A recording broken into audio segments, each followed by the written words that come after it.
आज के ज़माने में हर एक घर छोड़कर दूसरा घर ये सोच सोच कर परेशान है कि मेरी औलाद मेरे हाथ से निकल गई, मेरी बच्ची मुझसे निकल गई, मेरे बच्चे मेरे हाथ से निकल गए। ये रोना आज अक्सर मुसलमान रो रहा है। और ये क्यों? इसलिए कि उन्होंने बचपन में अपने बच्चों को तालीम नहीं दी। जिस वक़्त उसको समझाने का वक्त था उस वक़्त नहीं समझाया। जिस वक़्त अपनी बात मनवाने की बात थी उस वक़्त अपनी बात नहीं मनवाई। अफ़सोस होता है ऐसे माँ बाप पर जो बच्चे को 14 साल 12 साल की उम्र में मोबाइल दे देते हैं और फिर मुड़कर देखते भी नहीं कि मोबाइल में क्या चल रहा है। अपनी बच्चियों को भी मोबाइल दे दिया, बच्चों को मोबाइल दे दिया और देखते तक नहीं, गाइडिंग तक नहीं करते और सोचते हैं कि ये बच्चा जिसे 1 साल से लेकर 14 साल तक, 15 साल तक, 16 साल तक वो बच्चा अपनी बात मनवाता रहा अपने माँ बाप से। बड़े अहमक हैं यार आप। क्या आप सोचते हैं कि वो बच्चा जो 14 साल तक जिसकी नस नस में, रग रग में ये समा गया हो कि अपनी बातें माँ बाप से मनवाता था, आपको लगता है कि अब वो 18 साल, 15 साल, 16 साल अपनी बातें मनवाने के बाद अब आपकी बात मानेगा? ये कैसे हो सकता है?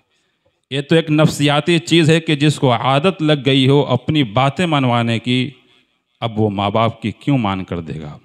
इसलिए हुजूर ने फरमाया कि अपने बच्चों को 3 चीज़ सिखाया जाए, हुब्ब नबीयकुम व हुब्ब अहले बैतिही व तिलावतिल कुरान।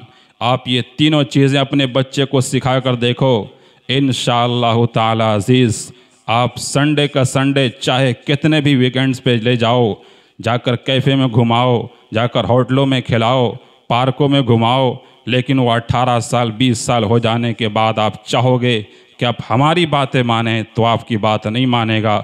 लेकिन ये 3 चीज़ें आप बचपन से अपने बच्चों को देते हो।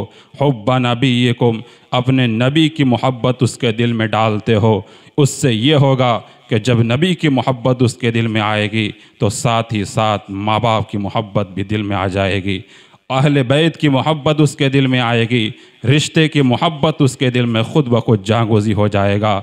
व तिलावतिल कुरान, हुजूर ने फरमाया तीसरी चीज़ अपने बच्चों को दो, कुरान करीम की तिलावत। जब बच्चा तिलावत कुरान करेगा, कुरान को थोड़ा थोड़ा समझना शुरू करेगा, आपने अगर तालीम दी हो कि कुरान करीम को समझ कर पढ़ो, कुरान की तिलावत किया करो, ये अगर आपने बच्चों को सिखाया होगा, कुरान पढ़ता पढ़ता वो एक दिन जब कुरान करीम के अंदर पहुँचेगा और देखेगा कुरान कहता है वाला तकुल लहुमा उफ़, कि अपने माँ बाप को उफ़ तक ना कहो, तो वो बच्चा थम जाएगा, समझ जाएगा, वो फिर आपकी रिस्पेक्ट करेगा, इज़्ज़त करेगा।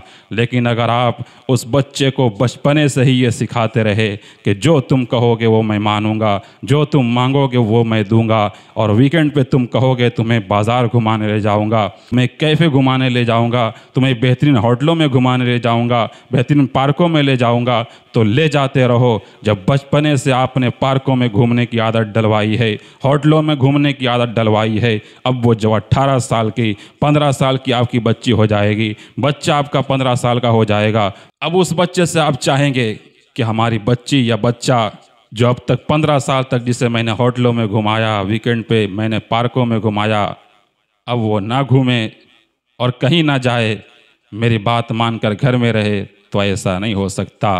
अब अगर आप नहीं ले जाएंगे तो लड़कियां अपने बॉयफ्रेंड ढूंढेगी, लड़के अपने गर्लफ्रेंड ढूंढेंगे, और उसके बाद वो साथ में घूमने जाएंगे, पार्कों में जाएंगे, होटलों में जाएंगे, बयाबान और जंगलात में जाएंगे, फिर वो सब कुछ सामने आएंगे जो आजकल हमारे कल्चर में देखने को मिल रहा है। इसलिए मेरे दोस्तों, हुब्बा नबीयकुम, अपने औलाद के नबी की मोहब्बत सिखाओ, वह हुब्बा अहले बैतिही, और अहले बैत की तारीफ़ उन्हें बताओ, समझाओ, उनके बारे में पढ़ाओ। व तिलावतिल कुरान, और तीसरा काम कुरान करीम पढ़ाना सिखाओ, कुरान करीम पर अमल करना सिखाओ। अल्लाह हम सब को इन तीनों बातों पर अमल पैरा करे, आमीन। अस्सलामु अलैकुम व रहमतुल्लाहि व बरकातहू।